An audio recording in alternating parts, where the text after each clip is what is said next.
Hola, muy buenas tardes.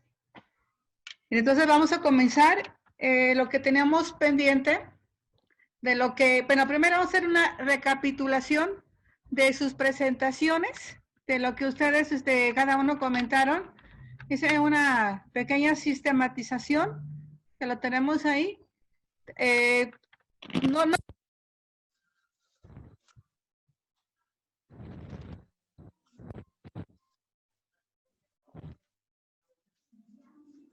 problema, yo lo fui retomando, aunque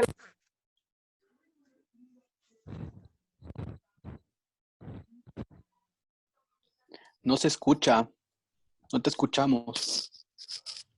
¿No se escucha?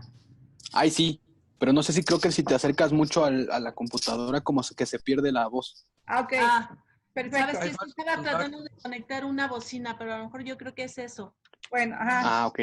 Sí. Pues entonces ya, el principal problema que nosotros, que ustedes ven como grupo es la basura. 9 personas lo mencionaron. Luego el siguiente es ríos contaminados que se están muriendo. Entre ellos, por ejemplo, estaba el Sabinal, estaba el de Ixtapa, estaba el de Suchiapa, bueno, el de San Cristóbal. Como otro problema también que llama mucho la atención es la deforestación, que sería como 4 personas lo mencionaron. Y luego entraría lo que son, como con 3 menciones, humedales, destrucción territorio, uso de suelo y desarrollo urbano. O sea, es el mal manejo del territorio. Y entre ellos también los bancos de arena, que también tienen que ver con la cuestión de humedales. Y luego tendríamos como siguiente, sería la destrucción de la naturaleza, las montañas devastadas, que es así como muy general. Las inundaciones en las calles, lo mencionaron 2 personas, el desabasto de agua.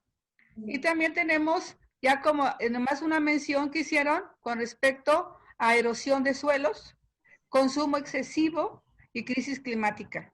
Entonces eso también nos va dando cuenta, una idea de cómo por dónde está pues más o menos los intereses colectivos. Cada uno de ustedes tiene un interés, pero digamos esto ya nos da una idea de que pues igual ya para hacer los planes de incidencia, aparte de sus planes personales de como proyectos para su barrio, su colonia o para su centro de trabajo, pues por dónde podemos ir caminando. Entonces eso ya es un primer referente. Como datos generales que ustedes como comentarios que hacían, también fui haciendo una pequeña sistematización, decían, la basura. No hay hay un mal manejo de los residuos que generamos. Están ocasionando la muerte de los ríos.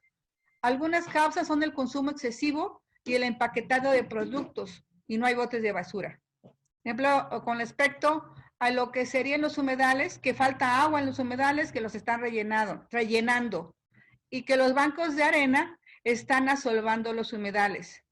Un enfoque que yo creo que es muy importante también considerar es que la salud es integral, que pensar en que si resolvemos los problemas ambientales, también estamos viendo nuestra propia salud, pero también de otros seres vivos, como serían los humedales, como serían las plantas, los animales, todos los animales que viven en los ecosistemas. También estamos hablando de ese tipo de salud. Había un concepto también muy interesante que decían que hay que ver el todo. Todos estamos interrelacionados en un territorio. Y si yo digo, pues no importa, yo tiro esta basurita acá, no hay problema. Pero eso va a afectar en otro lugar de la cuenca, va a afectar en otro lugar del territorio. Es como a veces dicen el efecto mariposa. Una mariposa vuela del otro lado del mundo y el efecto me va a llegar a mí del otro lado del mundo. Entonces, eso es también ver cómo todas y todos estamos interconectados y que nosotros somos parte de la naturaleza, no vernos como aislados estamos dentro de la naturaleza, dentro de la madre naturaleza, dentro del ecosistema. Y que las acciones deben ser interdisciplinarias. Eso también es muy importante. Y yo creo que con este grupo es muy fácil poder trabajar esa parte interdisciplinaria, porque realmente hay mucha riqueza en todas las habilidades que ustedes tienen. Que hay antropólogos, hay comunicólogos, hay personas que trabajan la cuestión de agroecólogo, la cuestión de desarrollo urbano. Entonces yo creo que esto es muy importante. Sabes que hay gente que nos permiten hacer un paréntesis, porque hay gente ¿Qué que está está esperando? Aquí, No. controles de reunión. Aquí no, aquí, controles de reunión.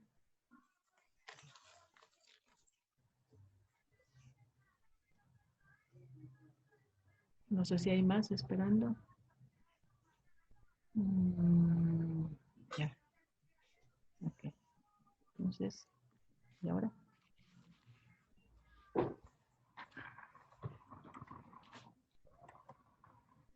Bien, entonces, cuando nosotros pensamos, lo primero que yo diría, si yo les dijera, vamos a fundar a crear una comunidad, ¿qué es lo primero que nos vendría a la mente? Bueno, pues lo primero tenemos que pensar en que en un lugar que nos pueda brindar cierta seguridad, en donde podamos, obviamente, agua. Yo creo que lo primero en que en cualquier civilización, en cualquier parte del mundo, lo primero que se les ocurrió decir agua, porque es una cuestión básica, vital, necesaria, pues para poder vivir, ¿no? También, bueno, y de hecho así es lo que pasaron. Tenemos, por ejemplo, una foto ahí de París, justamente, donde son como las otras grandes ciudades, como Londres, como Barcelona, Nueva York, Shanghái, pues que todas, a final de cuentas, fue lo primero que buscaron. Un lugar cerca de un margen de un río, de un lago, del mar, algún lado que tuviera agua y que tuviera madera, que tuviera bienes naturales para poder construir sus viviendas.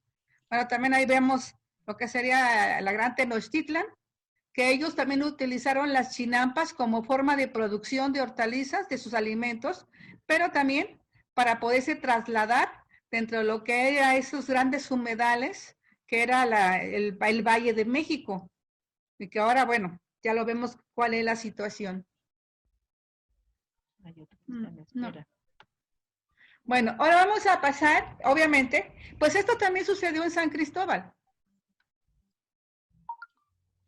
Esto también sucedió aquí en San Cristóbal y bueno, también sucedió en Tuxtla Gutiérrez, bueno, en todas las ciudades, ¿no? Entonces, vamos a hacer un repaso de lo que es la historia del abasto del agua en San Cristóbal, solo haciendo la consideración que de alguna manera también esta es la historia de la forma de cómo se hizo el abasto en otras ciudades de Chiapas, porque mucho tiene que ver con la forma en que se fue construyendo las leyes y la forma de distribuir el agua dentro de lo que hoy conocemos tan fácilmente como los sistemas operadores de agua. Pero realmente, si ustedes van a ver en la historia, esto pues es reciente de alguna manera. Casi todos tienen que ver con el siglo XX. Y todos, bueno, San Cristóbal ya va a ser 500 años. Entonces, el resto del tiempo fue una gestión del agua muy local. Entonces, por ejemplo, esos datos son de el doctor Antonino García, es de su tesis de maestría. Entonces, está bien documentado.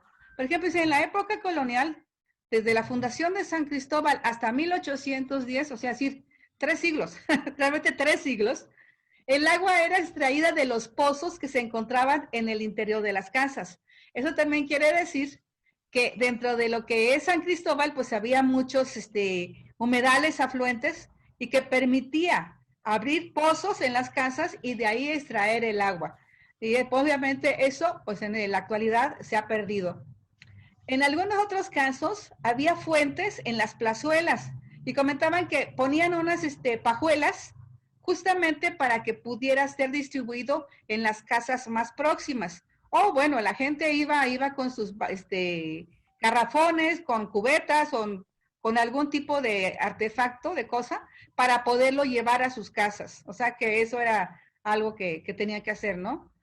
Para el uso industrial, o sea, las actividades artesanales, porque San Cristóbal en esa época estaba totalmente aislada, ¿sí? O sea, aquí se producía todo. Entonces, también esa artesanía requería grandes cantidades de agua, pero era igualmente suministrada a través de pozos, hoy y yéndola a traer en las plazuelas. En las fincas, que al principio eran de españoles y luego de criollos o de mestizos y sacerdotes, los sistemas de riego eran canales de tierra y los cultivos eran en su mayoría de temporal.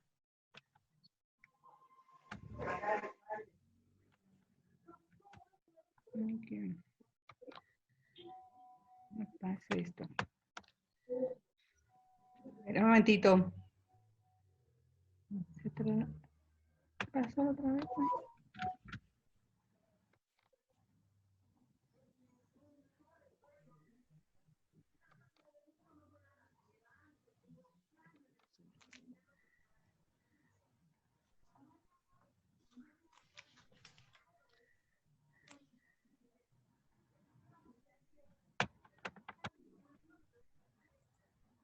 Se nos trabó la compu. ¿Cómo pasar? Uh-huh.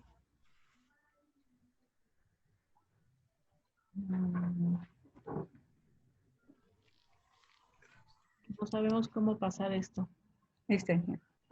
¿Pasó? Bueno, sí. No sé. Bueno, seguimos. Después de lo que fue ya la independencia de México, para San Cristóbal yo creo que, no sé si se enteraron que estamos en independencia. Tal vez en algún momento cuando decidieron anexarse más bien a México y no a Guatemala. En fin, después entre 1821 y 1887, toda esta administración del agua estaba en poder de las autoridades municipales y estatales. Es decir, ahí las personas, bueno, seguían todavía con su gestión casera, por decirlo de alguna manera. De 1888 a 1940 es donde realmente, hasta ya el siglo XX, ¿sí? Es cuando realmente comienzan los grandes cambios, ¿sí? Por ejemplo, en esta época la industria sigue siendo artesanal.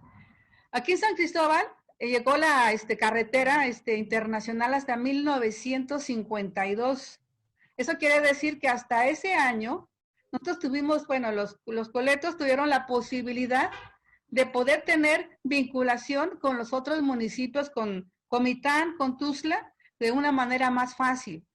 Ahí por alguien me comentaba, ¿no? De que, por ejemplo, para salir de San Cristóbal a Tuxtla, pues se tenían que ir por la zona de San Lucas, tenían que ir a caballo, entonces siquiera no sé cuántos días de viaje. Entonces, imagínense, por ejemplo, de Chenaló, de Panteló para San Cristóbal, pues no habían caminos, venían en mulas, o a veces los finqueros venían en andas, así como lo hizo Velasco Coello en algún momento, en esas mismas condiciones, y eran días y días de camino, ¿no? Entonces, fue en ese momento cuando hay esa expansión, también cuando comienzan a venir cosas y comienza a haber más comercio en San Cristóbal. Entonces, en 1920 es cuando se construyeron represas y se instalaron ruedas hidráulicas. Todavía por la zona del Peje de Oro hay todavía algunas cosas que tienen una remembranza de esa época, cuando se hacía la molienda del nixtamal y del trigo, ¿sí? Y cuando va uno a lo que es la Quembó, bueno, antes que daba la posibilidad de entrar, pues tú podías ver todavía ese sistema que había de agua de esa época. Estos molinos de nixtamal dejaron de operar en el año de 1965 debido a la nacionalización del sector eléctrico del país. Bueno, entre 1936 y 1940 se hizo el primer sistema de agua entubada en San Cristóbal. No podemos decir agua potable, así como actualmente pasa. Entonces, fíjense, en 1936 se creó la Junta de Agua Potable de la ciudad, que estaba formada por 3 representantes, un miembro del ayuntamiento, uno de los usuarios de agua y uno del Banco Hipotecario Urbano, que era que fungía como administrador de la Junta.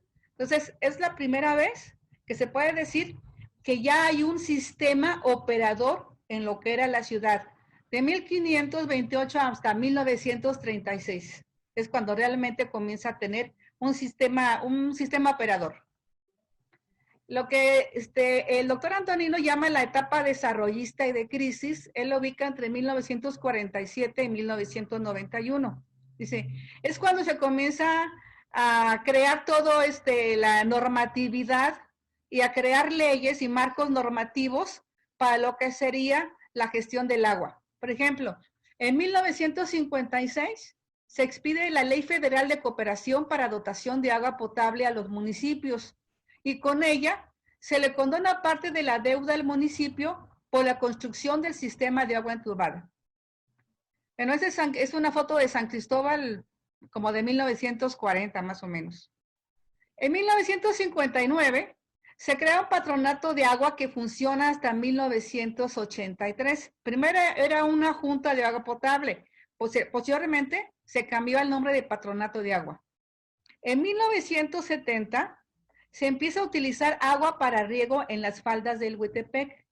En 1986, las comunidades después del túnel construyen un canal de riego e inician la producción de hortalizas regadas con aguas de drenaje. Entonces, imagínense, entonces decimos, siempre estamos diciendo de las comunidades atrás del túnel.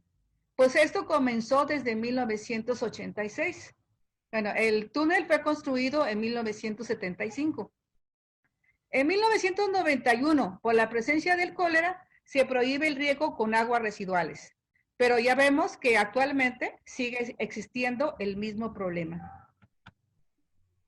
En 1980, el presidente de la República, esto es bien importante, descentraliza los gobiernos estatales, es decir, antes la jurisdicción del agua era federal, era nacional.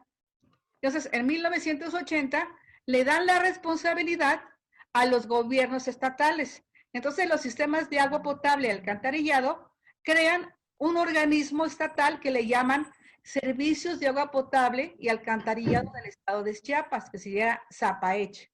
Esto con el objetivo de que ellos fueran los que coordinaran y administraran los sistemas municipales en cada estado. Bueno, en este caso aquí en Chiapas. En 1982, pues todos sabemos que hubo una crisis económica en el país y como parte de este proceso, pues 1983 reforman el artículo 115 constitucional. El artículo 115 constitucional es el que en la Carta Magna, en la Constitución mexicana, es la que le da las atribuciones a todos los municipios del país. Bueno, reforman este artículo y entonces la responsabilidad de proporcionar los servicios de agua potable y alcantarillado ahora recaen en los municipios, ¿sí? Pero solamente recae la responsabilidad, sin presupuesto, y como diciendo, pues, estamos en crisis, ahí te va la bronca y ahí te ves, ¿no? Realmente eso, tal como se lee, pues es lo que se puede observar, se puede ver, ¿no? Entonces, el SAPAECH le transfiere a los municipios en mayo de 1984, pues esta responsabilidad mediante un acuerdo publicado en el periódico oficial del estado de Chiapas. A partir de que ahora sí, como dice, le cae la responsabilidad a los municipios, en 1985 se crea la Dirección de Agua Potable y Alcantarillado Municipal para recibir el sistema de agua y alcantarillado de parte del SAPAECH. Viene la etapa neoliberal. Este año es importante y muy significativo, 1991. Porque primero se expide la primera ley de aguas del estado de Chiapas. Se crea la Comisión Estatal de Agua y Saneamiento, el CEAS, que actualmente ahora se llama Instituto Estatal del Agua. Y desapareció el SAPAECH. Y también es cuando nace el SAPAM, 1991. Entonces, si se dan cuenta, pues es un organismo pues que tiene ni 30 años. Tiene... No, 30 años más o menos, ¿no? Va a cumplir 30 años. Fíjense, va a cumplir 30 años y tiene tantos problemas. Entonces, ahí también es como una parte de analizar, de reflexionar qué ha pasado durante estos 28 años, que al final de cuentas 29 años, ¿sí? Con el SAPAM y que no ha podido desarrollarse porque ahorita tenemos una grave crisis que con posibilidades que hasta pueda desaparecer, ¿no? Bueno, nace el SAPAM y también algo también interesante de este año. Entonces se crea la primera ley de aguas del estado de Chiapas. Nace el SAPAM y también la ley de aguas dice que seta las bases o los criterios para otorgar los servicios públicos de agua potable y alcantarillado en el Estado, pero principalmente a través de tarifas de agua que debe pagar la población. De alguna manera, pues el Estado se está deslindando de su responsabilidad. Es decir, si la primera ley de aguas ya te está diciendo que es a través de las tarifas que se tiene que otorgar los servicios de agua potable, pues como quien dice, desde ahí ya comenzó mal el asunto, ¿no? Porque entonces, por eso los sistemas operadores, pues también son débiles, porque nacieron débiles desde su nacimiento, están débiles, fueron creados mal, pues, ¿no? Eso es en Chiapas, supongo que eso tiene que ver en lo que sería en todo el país, supongo, eso sí no tengo la claridad. En 1992 se trasladan todas esas actividades que implican una responsabilidad de operación, mantenimiento de infraestructura a los gobiernos estatales y municipales. Otra carga más, ¿sí? O sea, aquí está tu sistema operador y el mantenimiento y la infraestructura, pues tú ahí lo ves cómo le haces, ¿no? Entonces, por eso también, aparte de una mala administración de lo que son los servicios operadores, pues también es otro problema que vienen atravesando todos los sistemas, ¿no? En 1993, el Zapam tenía aproximadamente 16,000 tomas de agua y pagaban el 93% de las familias. Con el surgimiento del EZLN en 1994, organizaciones civiles se declararon en resistencia al pago de los servicios públicos, entre ellos el agua. Por eso entre el 94 y 95 cayó la recaudación por el pago de agua entubada a un 70% aproximadamente. Entonces también el 94 de alguna manera fija otro quiebre dentro de la administración del Zapam. Obviamente, pues también la falta de empatía, la falta de una cultura de diálogo y de cómo resolver los problemas. Entonces, y eso se viene arrastrando también hasta nuestros días. Entonces, bueno, ahí cito la fuente. Ahora, ¿qué tiene que ver esto con la población? ¿Sí? Bueno, principio, desde la década de los 70s, San Cristóbal de repente comenzó a incrementar su población por la cuestión de las personas que fueron desplazadas de los municipios indígenas, de la zona de aquí de Chamula, de Sinacantán, pues por la religión, porque eran evangélicos, no querían contribuir a las actividades religiosas y por lo tanto los expulsaban. Y así fue como se fue creando todo lo que es la zona norte de San Cristóbal de las Casas. Pero aparte de eso, en la década de los 80s, colocan a San Cristóbal en la ruta turística. Es cuando también comienza a haber más proliferación de las poblaciones que de alguna manera tenían algún atractivo turístico. Entonces, esto se incrementó en los 90s. Vino el levantamiento del EZLN y también hubo un mayor incremento. Bueno, el 85 también arrojó varias personas o trajo a varias personas por el terremoto del Distrito Federal. También hubo una nueva ola de personas que vinieron a vivir a San Cristóbal.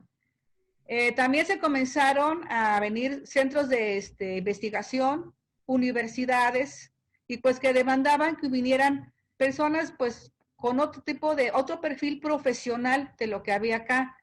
Y pues las personas ya se quedaban viviendo acá, y bueno, ahorita lo vemos, la cantidad de centros de investigación, de universidades, de organizaciones internacionales que hay, y que pues ya se han quedado acá, ¿no? Entonces, digamos que dentro de los 80s y los 90s hubo muchos factores que hicieron que la ciudad de San Cristóbal comenzara a crecer.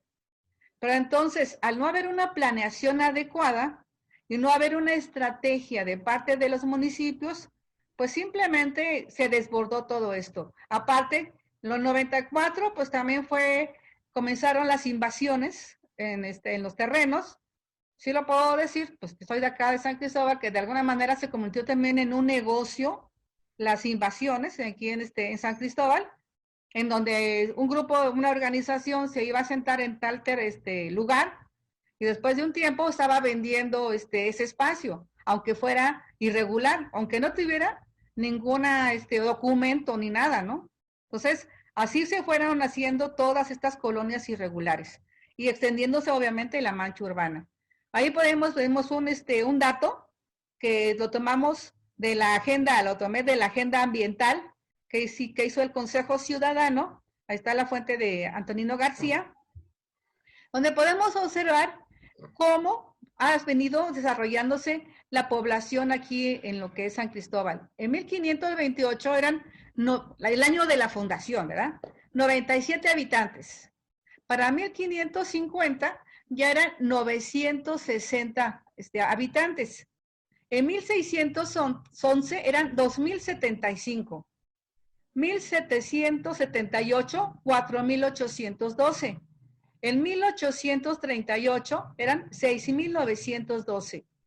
En 1870 ya eran 10.295. 1930, fíjense, ¿en cuántos siglos? De 97 a 16.000. Todavía, digamos, estaba de alguna manera, todavía estaba bien el asunto, ¿no?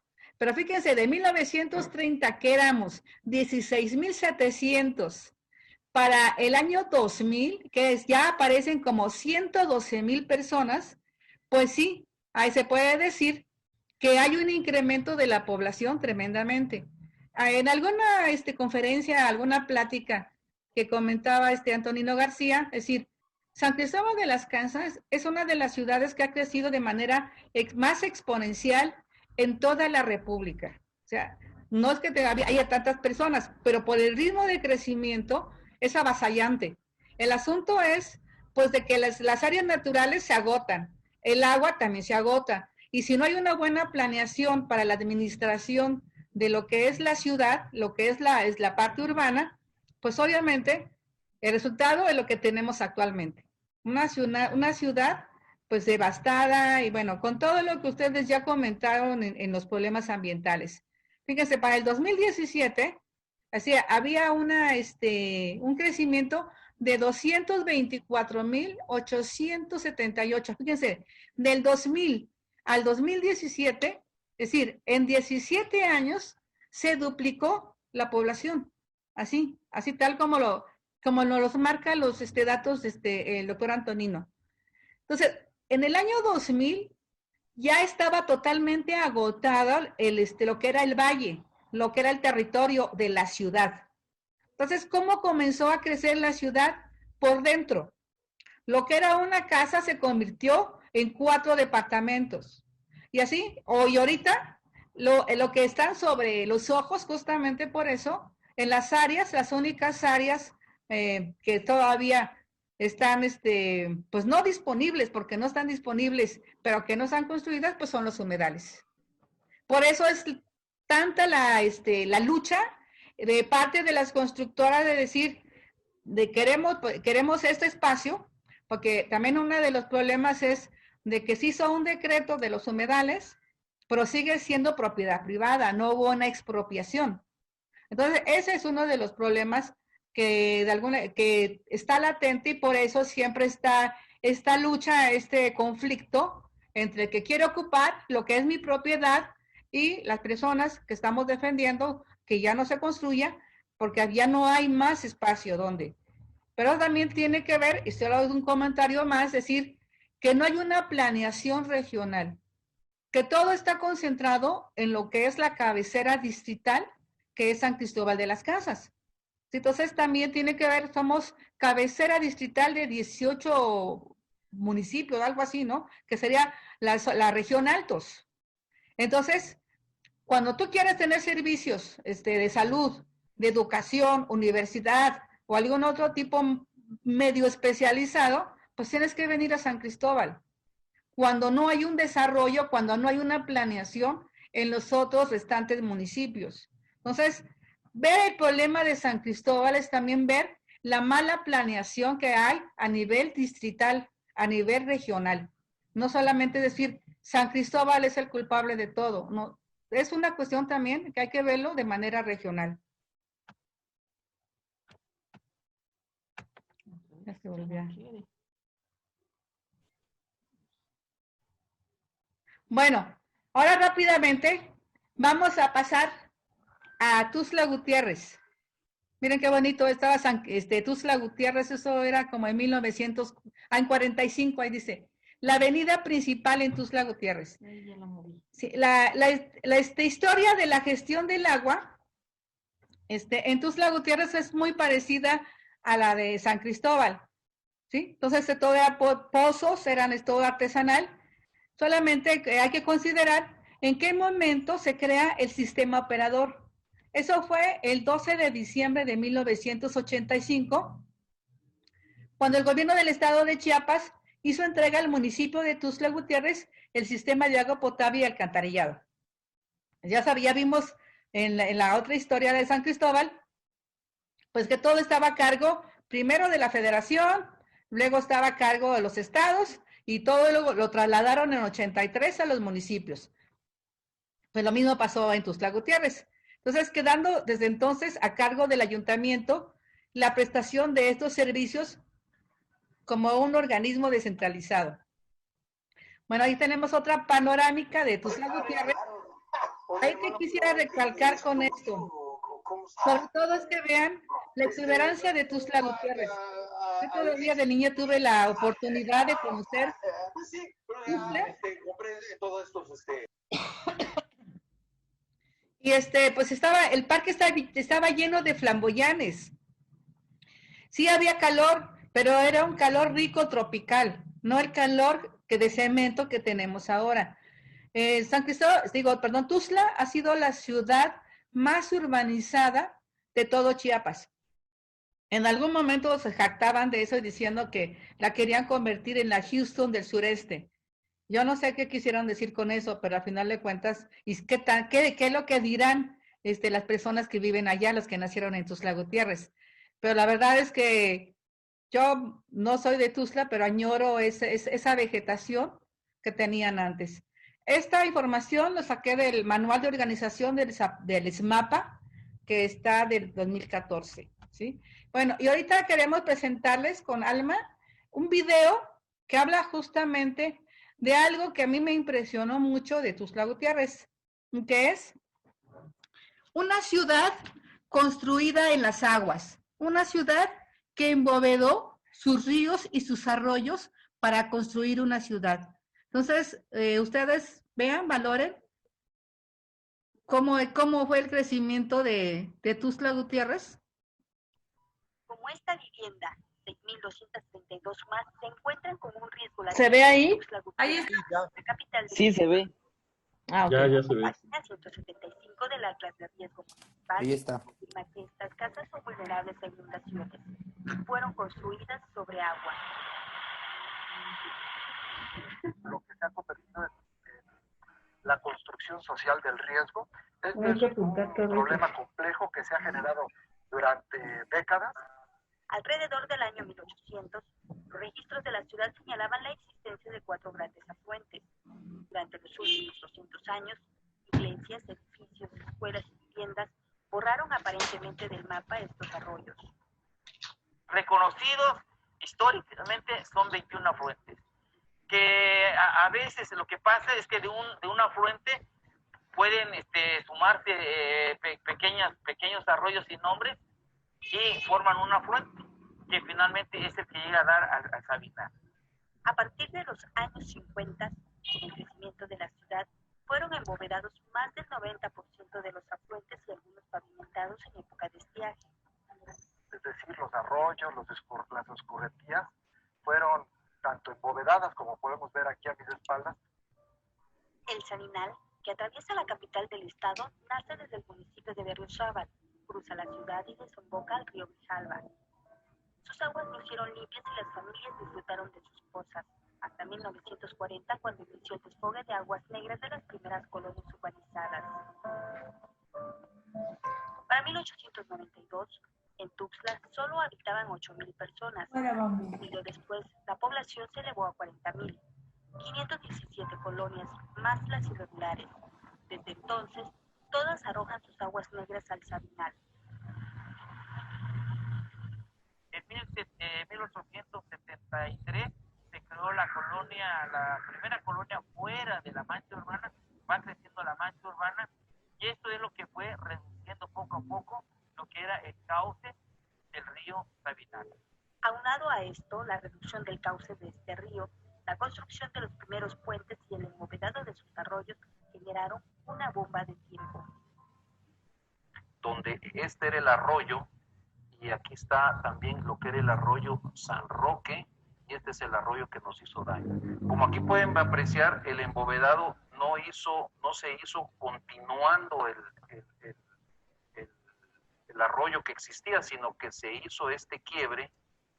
Aquí fue la zona que se colapsó. Año 2003. La tormenta tropical Larry puso en evidencia que el agua tiene memoria. El Sabinal con furia retomó lo que en años le perteneció, inundando calles y avenidas.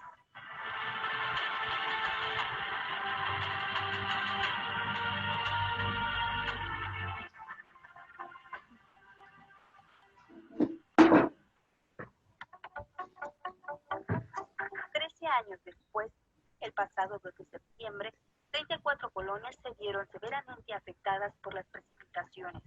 La lluvia de ese día fue la segunda más intensa desde hace 32 años.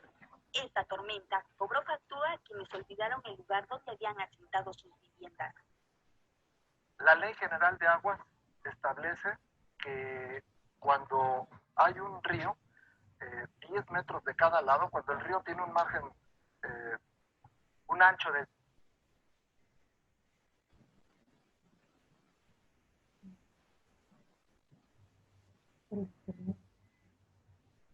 Se fue el audio, perdón.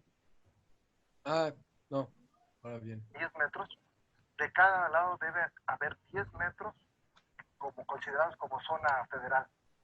Casas establecidas sobre embovedados de madera, concreto, ladrillos, láminas o acero, materiales que mostraron su poca resistencia al agua. De forma natural, cada vez que llueve, si no tuviéramos urbanización, solamente un 15 a 20% del agua precipitada escurre.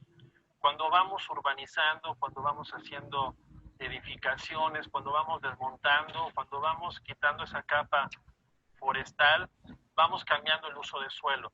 La presión contenida en años se desbordó.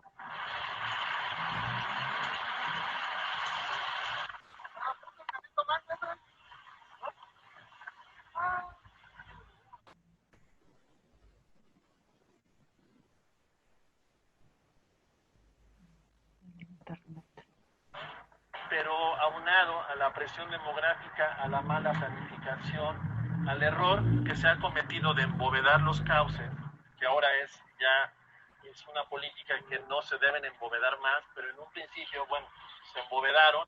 Este plano muestra cómo eran los escurrimientos hace más de 35 años en la ciudad más urbanizada de Chiapas.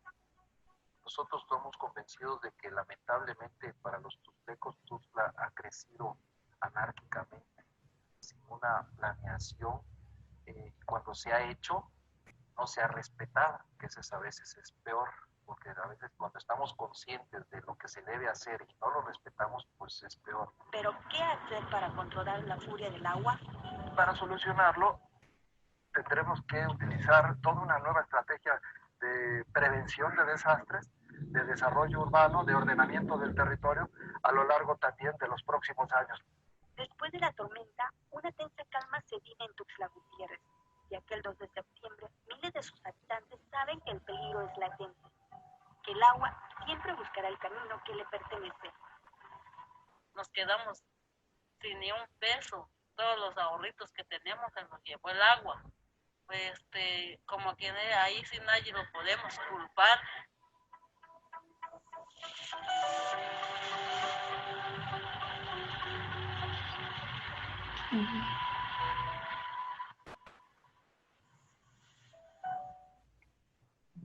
Es el crecimiento de Tuxtla Gutiérrez.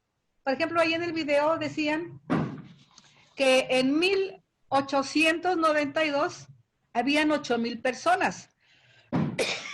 Yo lo veo muy poquito, ¿verdad? Pero es lo que comentaban ahí en el video. Pero miren, ya para 1960, decía, había 41,500. allá en Tuxtla Gutiérrez. Pero fíjate cómo se va incrementando la población. Para 1970 eran 67,000 habitantes.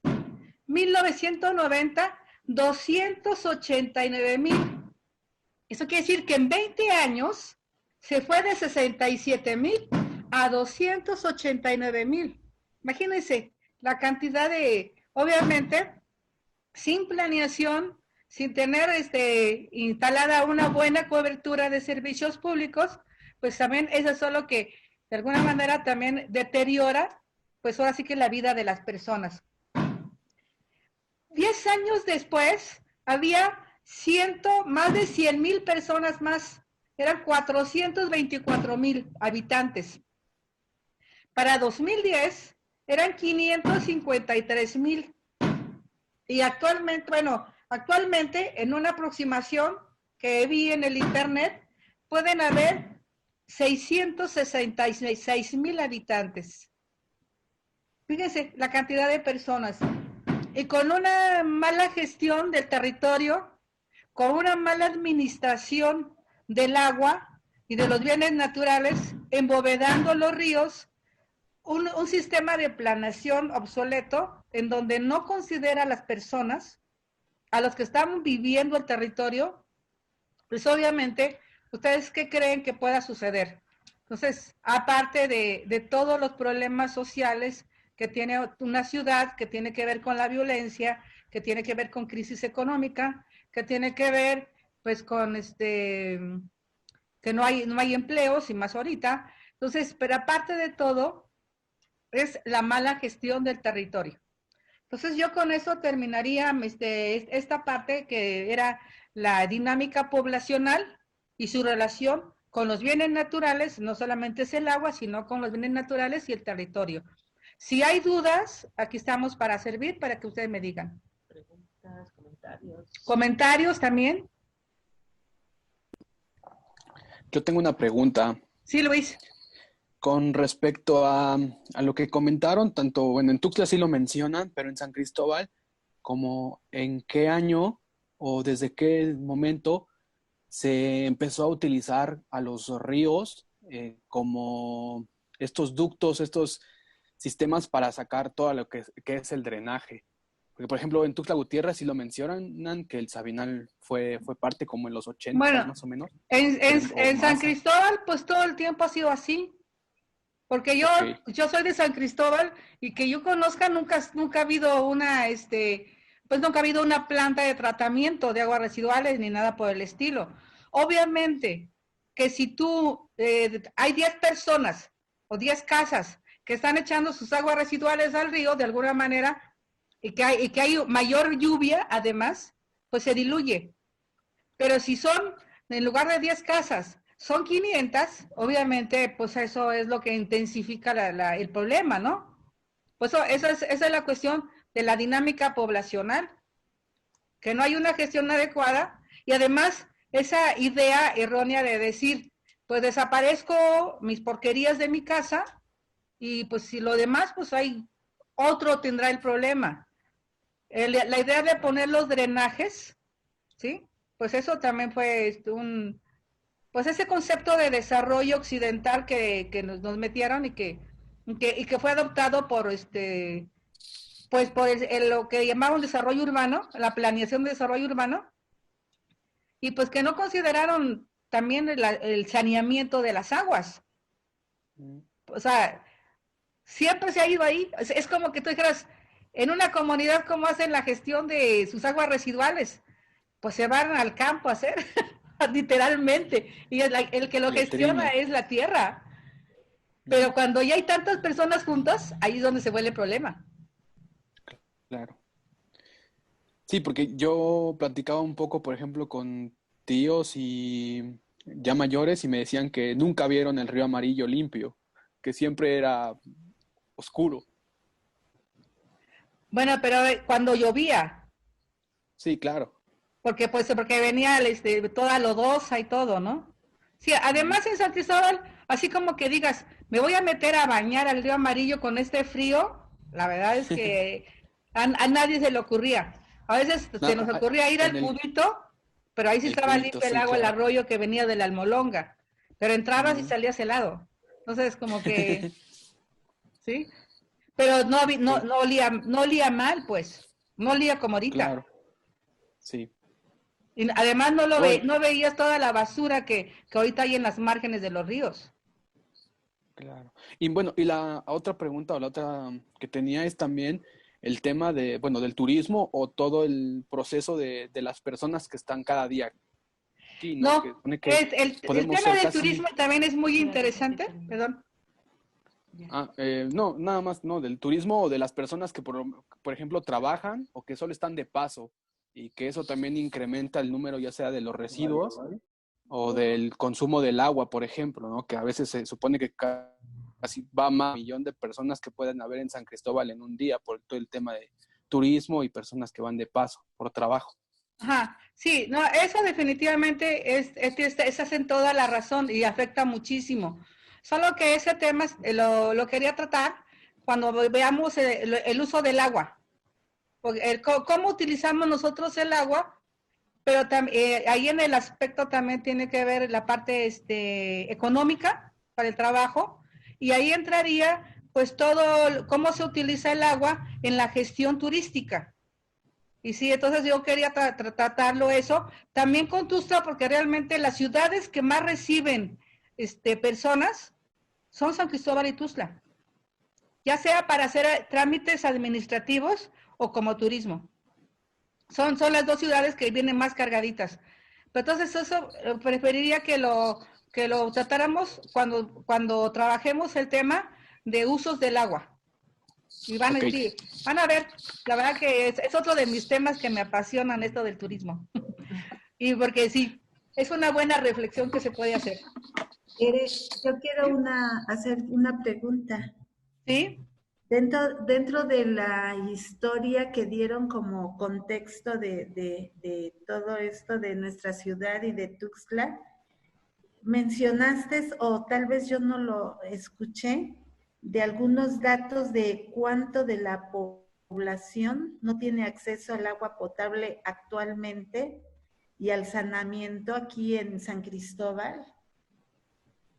Bueno, mira, es que esa es una pregunta un poco, que yo sepa, no hay un estudio, porque si tú te vas al INEGI o te vas a las fichas que son de los datos oficiales, la estructura, pues te maneja que el 90% de la población tiene acceso al agua, a la distribución de agua, pero están hablando de los tubos.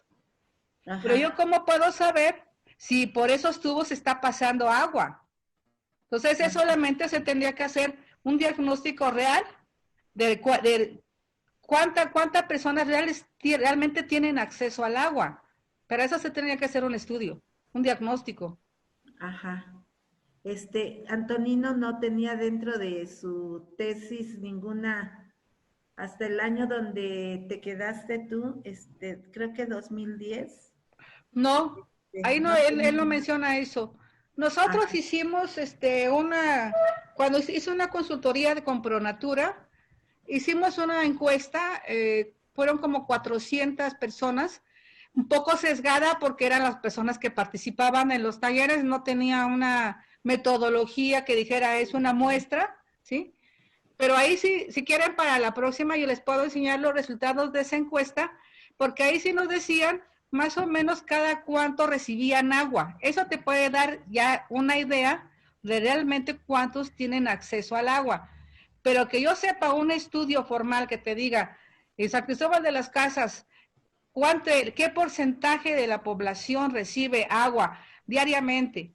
¿Qué porcentaje recibe cada 3 días y así? No lo hay. Bueno, más que reciban agua, porque por ejemplo donde vivo, sí hay agua entubada y todo, y está céntrica y diario hay. Más que nada mi pregunta era cuántas de las viviendas contaban con acceso a agua entubada, porque aunque tengas agua en tubos de agua, a veces no te llega. Pero No. si no hay un ordenamiento de viviendas y de habitantes, pues no, tienes razón, no se va a saber esto. No, pues es que se tiene que hacer un estudio. Y en cuanto al saneamiento, pues no hay.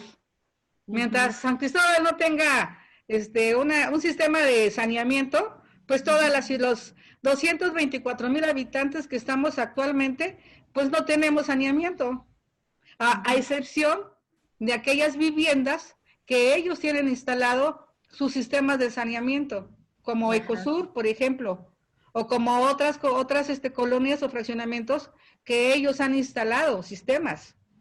Pero ¿cuántos? Tampoco hay datos. Esas son las cosas que, pues ojalá que hubiera una posibilidad de poder hacer esos estudios. Y el sistema oficial eso no lo va a hacer, ¿eh? Eso lo tenemos que hacer desde la sociedad civil. Y ni Ecosur ni ellos lo hacen, que deberían hacerlo. Oye, ya por último, hablaba Antonino de los pozos de agua en la historia y que nosotros, tú como Coleta, de nacimiento y de generaciones, pero los que ya llevamos tiempecito, pues, tenemos alguna amiga, vecina, donde todavía están los pozos de agua. ¿Y tienen agua? Pozos, que tienen agua, por ejemplo. ¿Pero tienen agua todavía? Sí. Ok.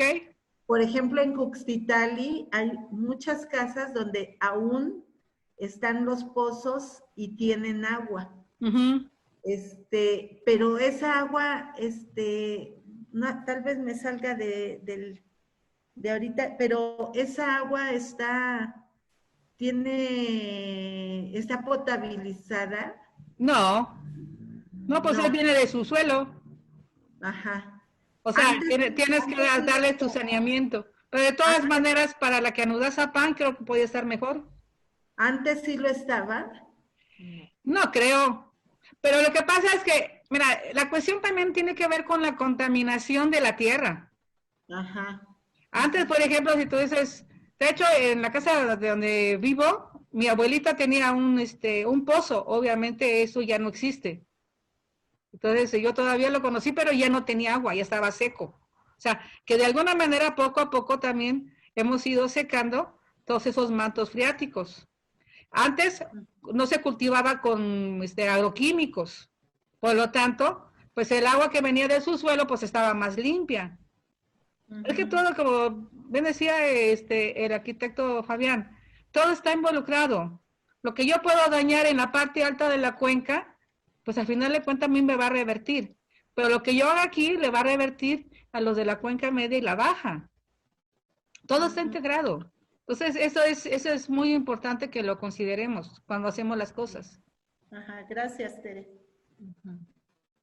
Yo creo que en la marcha vamos a ir profundizando algunos temas, ¿no? O sea, incluso pueden ir tomando nota así como Gloria, que viene así como inquieta preguntando sobre algunas situaciones en San Cristóbal con respecto al agua.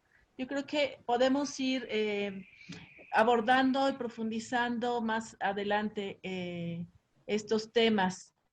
Bueno, pues vamos a compartir. Vamos a entrar al análisis de los problemas socioambientales en la cuenca del Valle de Jovel y un poquito del Sabinal. Bueno, en cuestión del Sabinal me parece que es Itzel la que vive por allá. En esta presentación, miren, colocamos sus dibujos. Van los dibujos.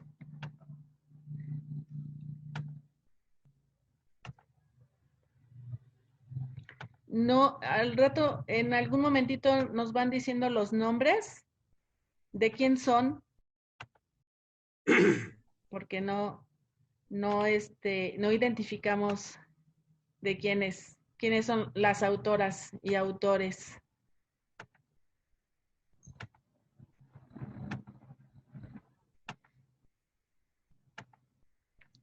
Ahí está. Bueno, de acuerdo a lo que ya se había mencionado, Tere lo inició y que retomó de la reunión pasada, estamos identificando estos problemas como los problemas, digamos, principales o destacados que han salido. Entonces tenemos la destrucción de humedales, tenemos las áreas naturales, los bancos de arena, la basura, la erosión de suelo, la deforestación, inundaciones, crisis climática, muerte de los ríos, desarrollo urbano, uso de suelo y desabasto de agua, que son como los constantes que salieron en sus participaciones de la reunión anterior. Lo que ahora vamos a hacer, en realidad esto es todo un experimento, porque vamos a hacer grupos de trabajo. Entonces, yo les pediría que si tienen ahí una libreta, una hoja, pudieran anotar estos problemas, así como van, en grupos. Este es grupo 1, la primera línea son grupo 1, destrucción de humedales, áreas naturales y bancos de arena. Grupo 2 es basura, erosión de suelo, deforestación. Grupo 3, inundaciones, crisis climática y muerte de los ríos. Y grupo 4, desarrollo urbano, uso de suelo y desabasto de agua. Vamos a hacer 4 grupos. A ver, lo pongo ahí. Vamos a hacer 4 grupos. ¿Sí pudieron tomar nota? Si no, me puedo ver, tomarle foto y se los paso. Y si no, ahorita se los pasamos. Les vamos a pedir, por favor, que ahorita vamos a hacer los grupos. Y entonces, en cada grupo, vamos a intentar trabajar como cuando lo hacemos de manera presencial. Van a nombrar un moderador, ahí en el grupo que se autonombre o propongan un moderador o coordinador del grupo, un secretario o secretaria para tomar nota de lo que van acordando, de lo que van reflexionando, para que después en plenaria nos lo puedan compartir. Si algo no me expliqué, por favor pregunten. Entonces voy a dejar de compartir pantalla. Pero antes, permítanme tantito. Les voy a explicar, antes de dejar de compartir pantalla, les voy a explicar un poco la dinámica.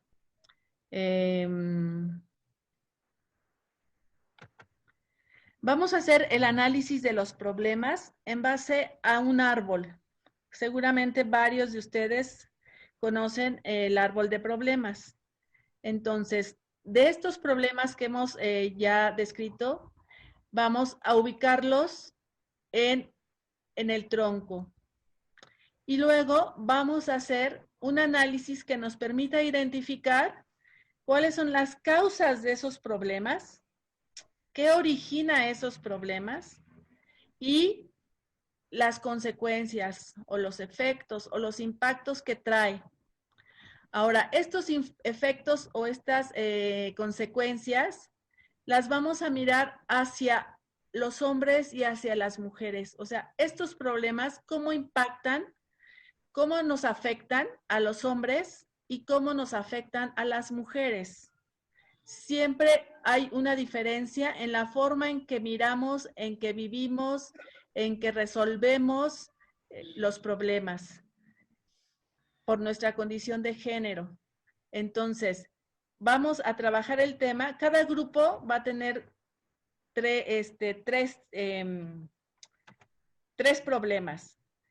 El tiempo no nos va a dar para hacer los 3. O sea, el equipo 1 va a trabajar estos 3, pero el tiempo no nos va a dar para trabajar esos 3. Van a elegir uno de estos 3. Entonces, el equipo 1 va a elegir si trabaja destrucción de humedales, áreas naturales o bancos de arena. El equipo 2 también, de esos 3 que tiene, que es basura, erosión de suelo o deforestación, va a elegir uno, cualquiera de los 3. El equipo 3, de esos 3 problemas que tiene, inundaciones, crisis climática, muerte de los ríos, va a elegir uno. Y el equipo 4 de desarrollo urbano, uso de suelo, desabasto de agua, va a elegir 1. Si da tiempo para hacer un segundo, está bien. Si no, solo nos quedamos con 1. Ustedes eligen el que consideren prioritario. Entonces, en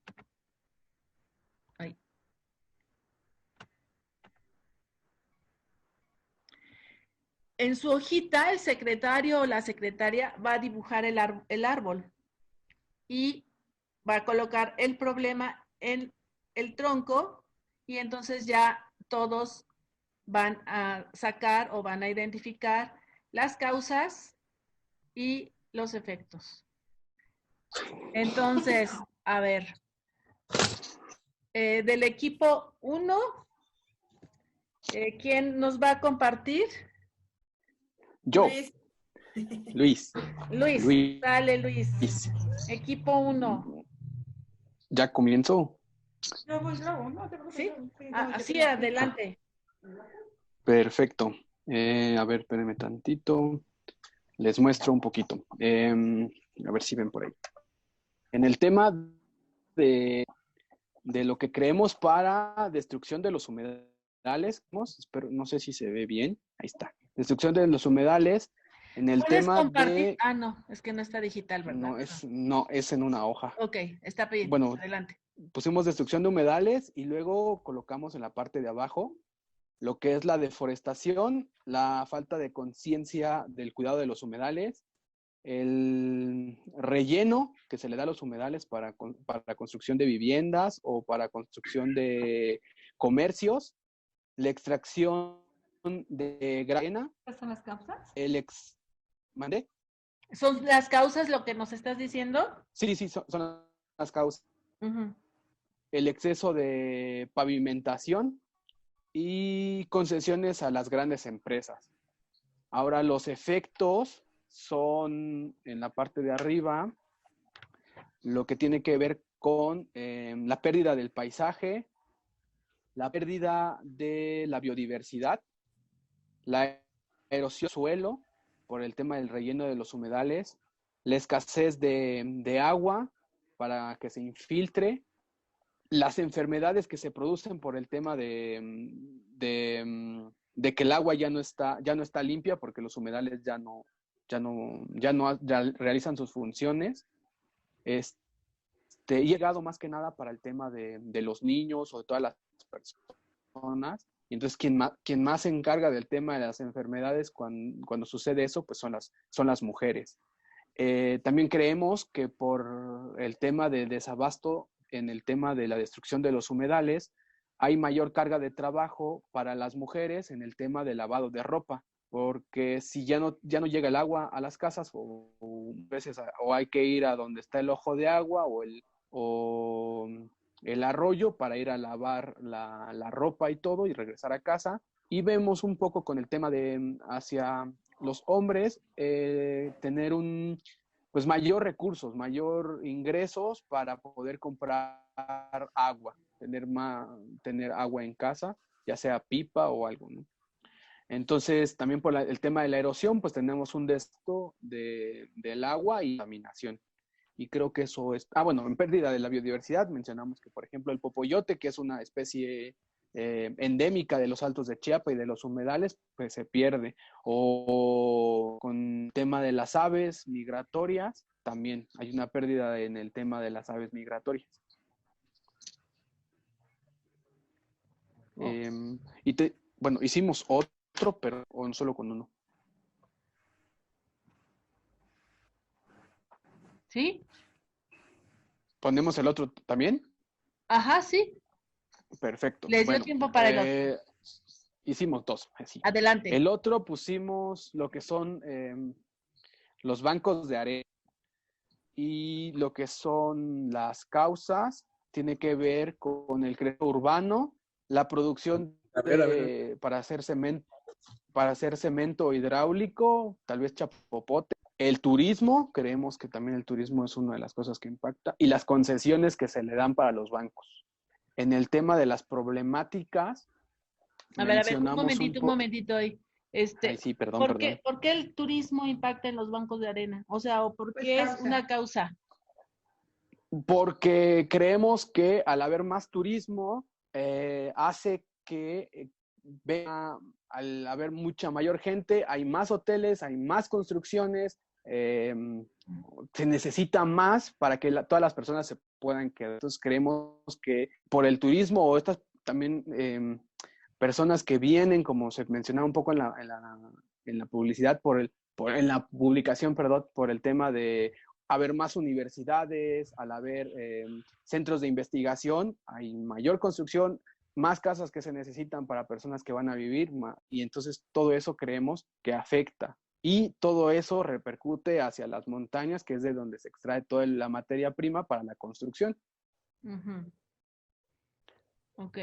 Bueno, entonces los efectos, pues en el tema del clima, tenemos que la cuestión del efecto climático, ¿no? Que ahora se generan más trombas. La pérdida del paisaje, la erosión, la ruptura de los mantos acuíferos, lo que es la pérdida de la biodiversidad, esas enfermedades producidas por el ruido que se genera en la cuestión de los bancos de arena, que es un ruido constante desde la mañana hasta la noche.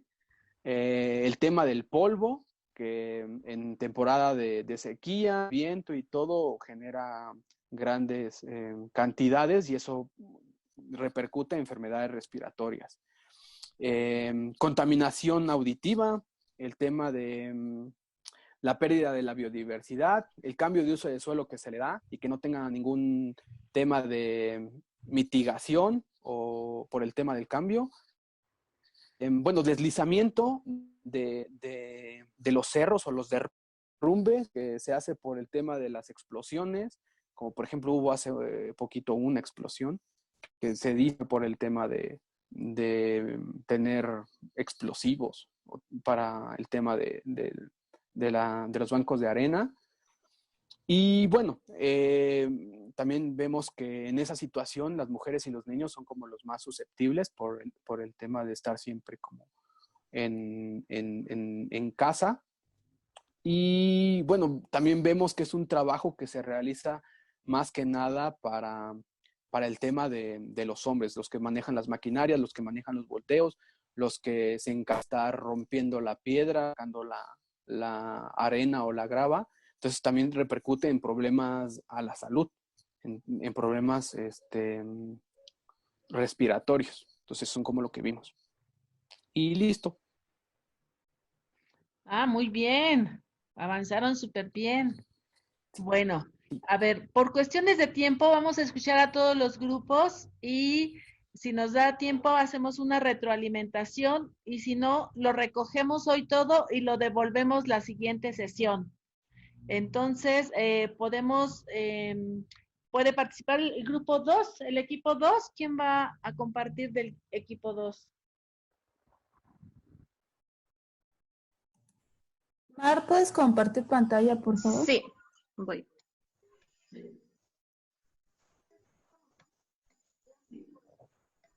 Pues nosotros escogimos el tema de la contaminación por residuos sólidos. No lo hicimos como árbol, lo fuimos avanzando en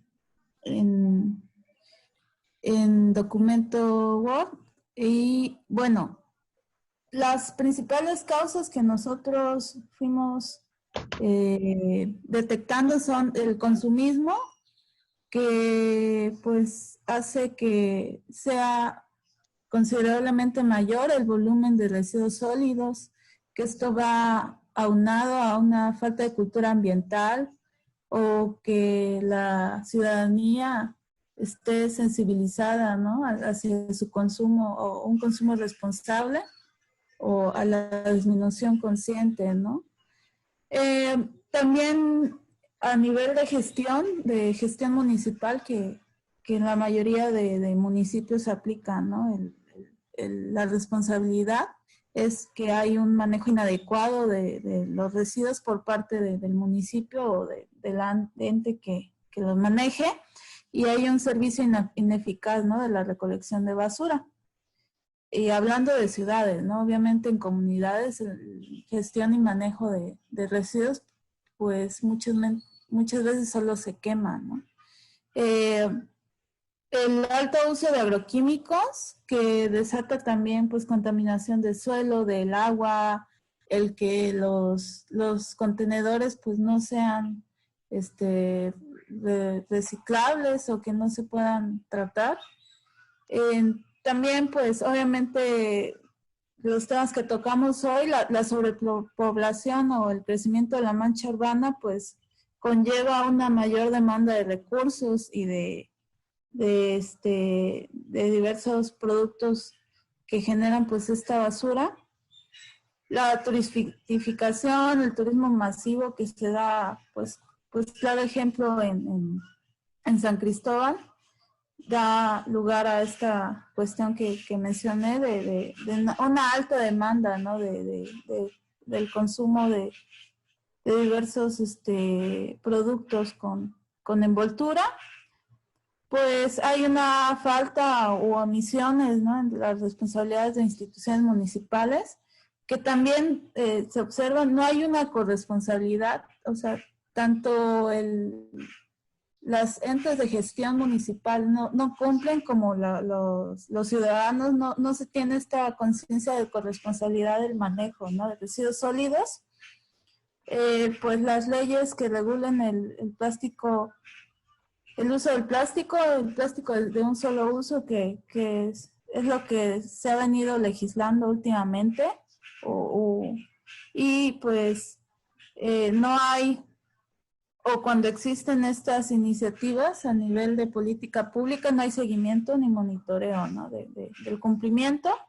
Entonces, pues ya todos estos nos dan pues diversos efectos que van correlacionados con varias causas. Y bueno, en colorcito están como que los que están más relacionados. Pues la disminución de belleza escénica en la cuestión de atractivos turísticos, y por consiguiente la afectación de las economías locales, el deterioro de ecosistemas, la alteración de los hábitats, no solo los hábitats humanos, sino de todos los seres vivos, flora, fauna, la disminución de la calidad de vida, la alteración de la cadena alimenticia, o también pues afecta un poco la soberanía alimentaria que se pueda lograr en las comunidades, la contaminación de aguas superficiales y subterráneas, ¿no?, tanto los agroquímicos como el manejo inadecuado que genera lixiviados y que pues son bastante pesados, ¿no?, cargados de metales pesados y estas cuestiones que afectan a la salud pública. Al final de cuentas, la contaminación de zonas de cultivos, las inundaciones ante obstrucción de drenaje y alcantarillado y afectaciones a la salud pública, ¿no?, por diversos factores. Pues eso es como al grosso modo lo que ocasiona el aumento o la gran cantidad de residuos sólidos presentes en San Cristóbal y en Suchiapa, ¿no?, que se repiten como varios de estos patrones o varias de estas causas y efectos. Y sería todo. Muy bien, muchas gracias, equipo 2. Muy bien. ¿Podemos compartir del equipo 3? ¿Quién tiene su micrófono abierto? Rodolfo, creo.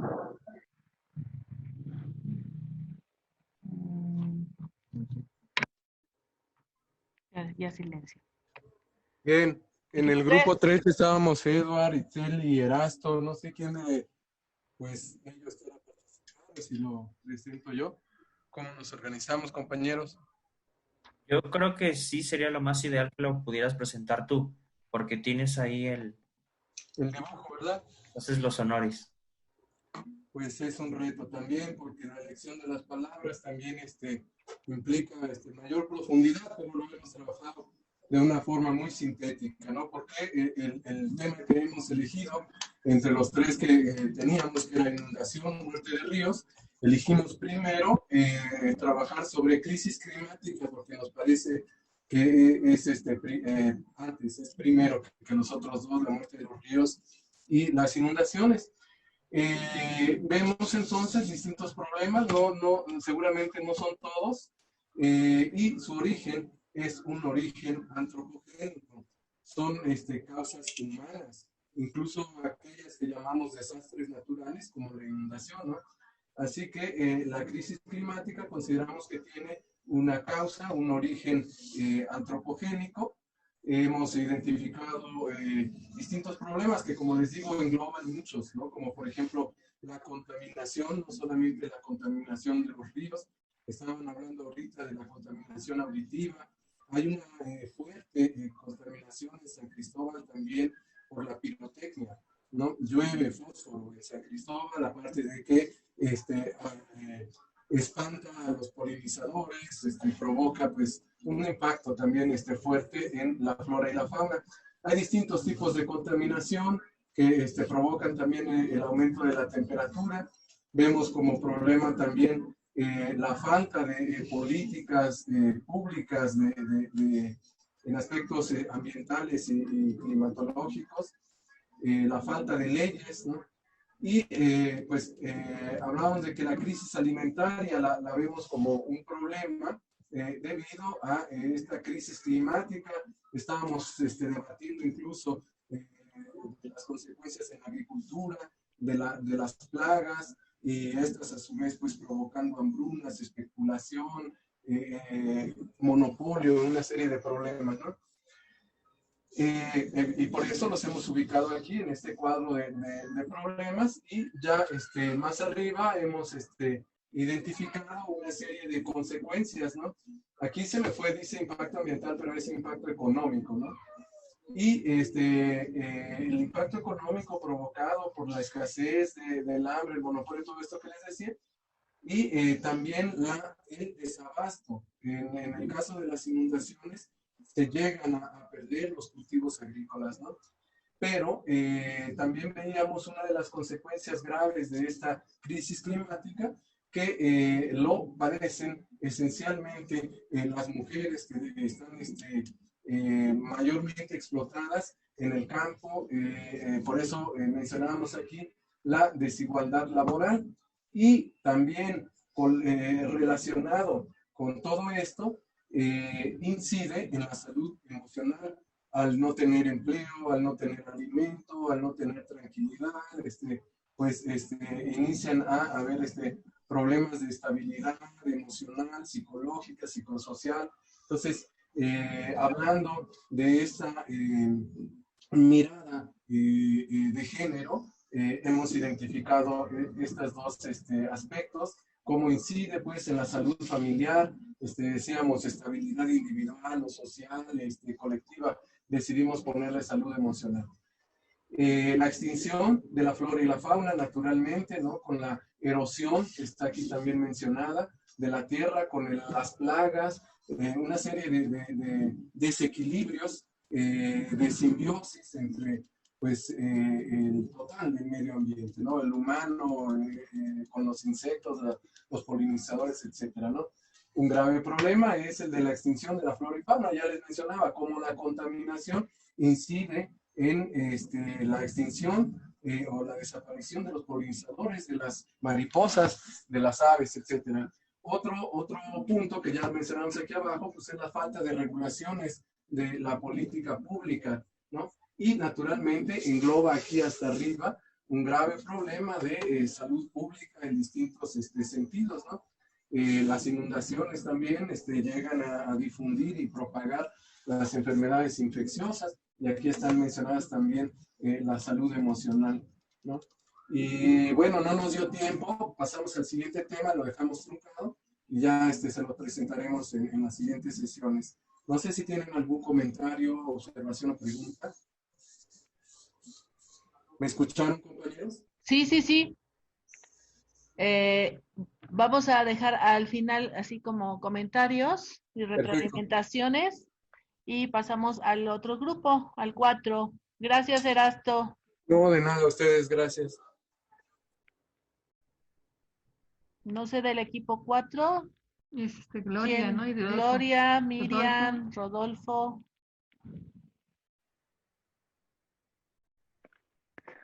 Hola, Alma. Hola, adelante. Bien. Ajá. Bueno, nuestra problemática. A ver, no sé si se nota.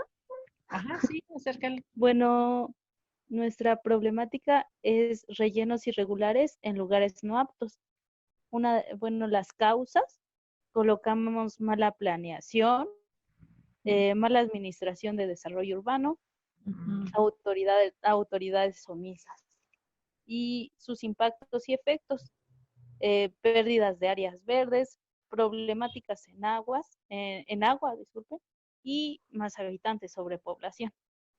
Abarcando un poquito más sobre pues este tema, elegimos debido que, tomando el ejemplo de mi colonia, la colonia Explanada del Carmen, pues en su actualidad ha habido muchos fraccionamientos nuevos que han estado afectando el espacio donde se ubicaban sumideros, precisamente donde les voy a enviar una imagen. Si logran notar este lugar, pues eso era anteriormente un cerro de nuestra colonia muy, muy grande, donde había muchísimos árboles. En su actualidad, pues ya le están quitando todos esos árboles, pues están sacando toda esta tierra para construir un nuevo fraccionamiento. Y todo este relleno se va precisamente en otro fraccionamiento que está directamente en la colonia Explanada del Carmen, que está, si logra notar la imagen, en el espacio donde está todo completamente rellenado, ahí también se ubicaba un sumidero. Anteriormente en nuestra colonia, en la colonia Explanada del Carmen, habían 5 pues, pozos de agua. En su actualidad, pues ya prácticamente acabaron. Este espacio que estamos notando y que les estoy mostrando, anteriormente era considerada una zona arqueológica, cosa que ahorita pues ya se perdió totalmente. Por eso hablábamos de las causas, que es una mala administración de desarrollo urbano, pues las autoridades omisas y una mala planeación. Pues esa es nuestro árbol. No sé si hay alguna pregunta o duda. No, está bien. Bien.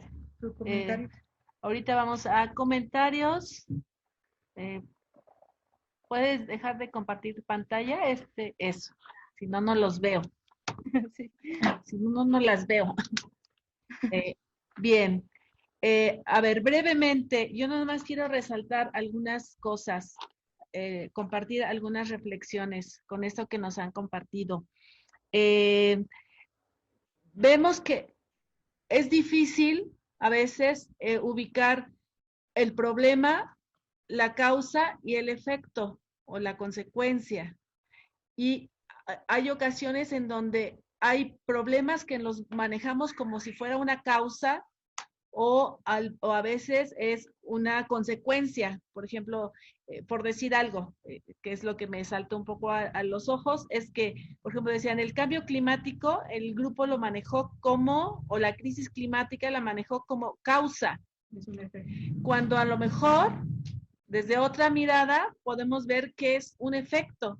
O sea, hay una crisis climática porque tal vez nuestras actividades, las actividades humanas, están generando una serie de impactos que están generando este cambio de clima, ¿no? Estos cambios que nos están dañando con inundaciones, con sequías, etcétera. Entonces, entendemos que de repente todo se cruza, todo cruza, todo se interrelaciona y a veces no podemos decir, pues hasta aquí, ¿no? Sino que todo se va articulando, pero yo lo que veo como tres, a lo mejor hay más, pero ahorita lo que yo alcanzo a ver es que hay como tres líneas. Una que tiene que ver con las políticas públicas, las leyes, lo que le toca a los gobiernos, ¿no? Un gobierno le toca generar normas, generar políticas públicas y sobre todo cumplirlas, ¿verdad? Por otro lado, estamos las personas, los seres humanos, que a veces también con nuestras actividades, incluso nuestras actividades cotidianas, estamos generando estos impactos y estos daños a la tierra, a la naturaleza. Entonces, por un lado son los gobiernos con sus políticas públicas, por otro lado nosotros, los seres humanos, por ahí decía, creo, Erasto, el antropocentrismo, ¿no? O sea, en donde pensamos que los seres humanos somos el centro y que bajo nosotros está el poder de la naturaleza, o sea, nosotros dominamos a la naturaleza y no nos sentimos parte de ella, sino pensamos que nosotros y nosotras tenemos el dominio sobre ella. Entonces, es importante aquí mirar nuestro papel como personas, pero como también parte de toda esta naturaleza. Somos un ente más. Y por otro lado, el sistema mismo del capital, que ha hecho que miremos los bienes naturales en términos de dinero. Incluso el sistema también ve a las personas en términos de dinero. Entonces, estos tres ejes son los que están, o son las líneas que están generando todo esto que hemos compartido en nuestras reflexiones, en nuestros trabajos de grupo, y que tenemos que encontrar cuál sería nuestro eje central para nuestro trabajo de todo este proceso que estamos iniciando, ¿no? Es importante poder identificar el eje de las políticas públicas, de las normas, porque precisamente dentro de esta escuela es cómo generamos estrategias que nos permitan incidir en estas políticas públicas y que en muchos de los efectos, algunos los colocaron como efectos, otros como causas, pero que al final la falta de una planeación está impactando y nos está causando daño, ¿no? Por otro lado, pues nuestro papel como personas, como seres humanos, entes de esta naturaleza, también ir pensando qué nos toca hacer, qué nos toca trabajar, no solo a nivel personal, no solo a nivel de familia, sino también a nivel de colonias, de barrios, de municipio, de estado, o sea, cómo trascendemos desde lo individual a lo colectivo. Y por otro lado, pues el sistema, que es todo un monstruo que nos está acabando con sus políticas extractivistas, en donde se sobreexplotan los bienes naturales, el agua, los bosques, etcétera, y en donde hay un acaparamiento, el acaparamiento del dinero, el acaparamiento de los bienes, el acaparamiento de las personas. Entonces, ¿cómo vamos a ir perfilando, ir mirando más allá? O sea, esto nos da una idea de cómo podemos mirar más allá de el problema que tenemos en lo local. O sea, ya nos decía Miriam, nos compartía un caso, su caso en su colonia, también por ahí Nidia, su preocupación de su río, o sea, pero hay algo que está más atrás que está generando eso, que somos los humanos, pero también son políticas públicas, pero también es el sistema que está generando esos daños. Entonces, mirar estos problemas que son en lo corto, que es lo que miramos día a día, pero trae una base detrás, que es lo que lo está generando. Entonces, yo nada más esta reflexión, no sé si alguien quiere comentar algo, son 7:51, queremos ser puntuales para terminar y no rebasar el tiempo. No sé si para ir cerrando, alguien quiere comentar algo. Nidia, ¿querías comentar algo de del río Suchiate. No sé si quieres todavía compartirlo brevemente. ¿Suchiapa? Es del río Suchiapa. De su pueblo. ¿Territorio? De su pueblo, sí. Nidia, ¿quieres compartir todavía?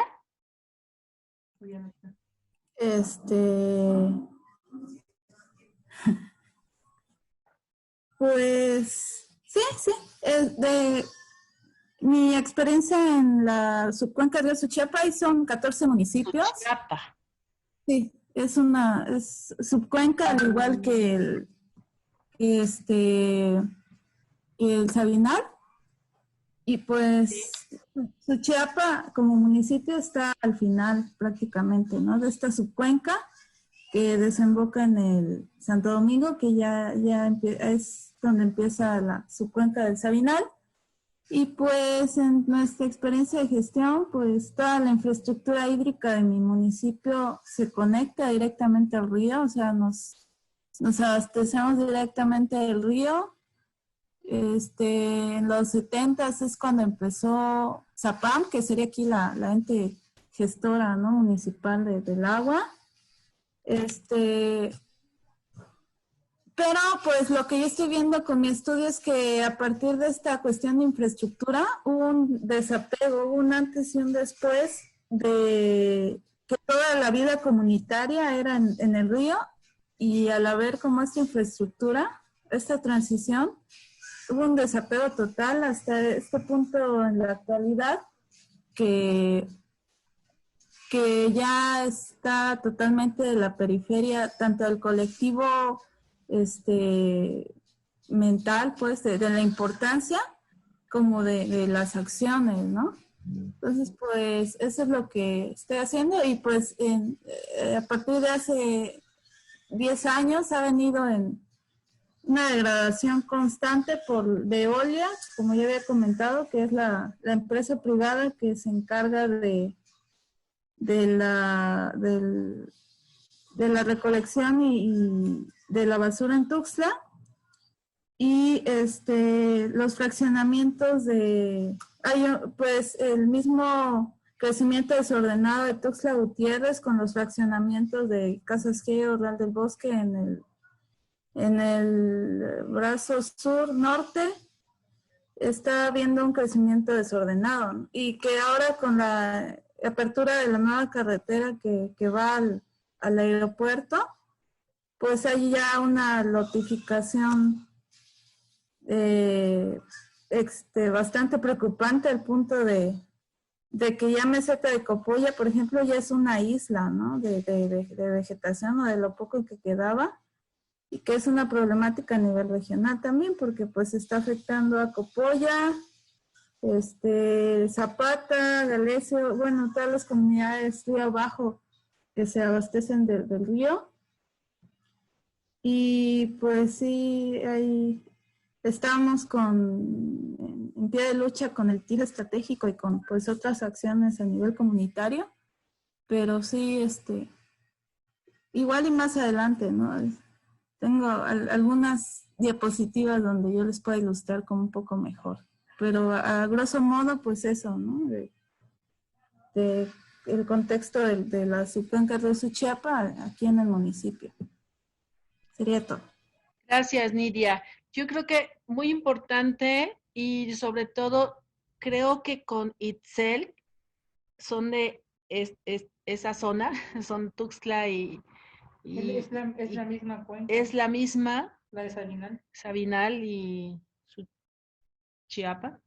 Suchiapa. Yo creo que pueden hacer un buen equipo para ir pensando algunas estrategias, para ir pensando algún proyecto, que precisamente ahorita lo comentábamos con Tere, de ir pensando cada una, ir pensando con estas reflexiones que trabajamos hoy, este ejercicio que hicimos hoy del análisis de los problemas, podamos ir identificando nuestro proyecto, o sea, hacer un análisis de nuestra problemática que nos interesa, barrio, colonia, municipio, e ir pensando, no es que ya nos los tengan que decir la próxima, no, pero sí ir pensando qué es lo que nos interesaría y qué es posible. También hay que pensar cosas posibles que realmente podamos hacer para atender estos problemas que nos preocupan, ¿no? Nosotras vemos muy claro que muchos de ustedes tienen ya definido, que tienen mucha claridad en lo que quieren hacer, tienen claridad lo que les preocupa y lo que quieren hacer. Entonces, solo es como ir pensando más detalles de cómo empujar un proyectito para atender eso que ustedes están queriendo transformar. Podemos cerrar aquí, nos despedimos. Tere va a hacer un comentario, perdón. Le doy la voz a Tere y para ya ir cerrando. Sí.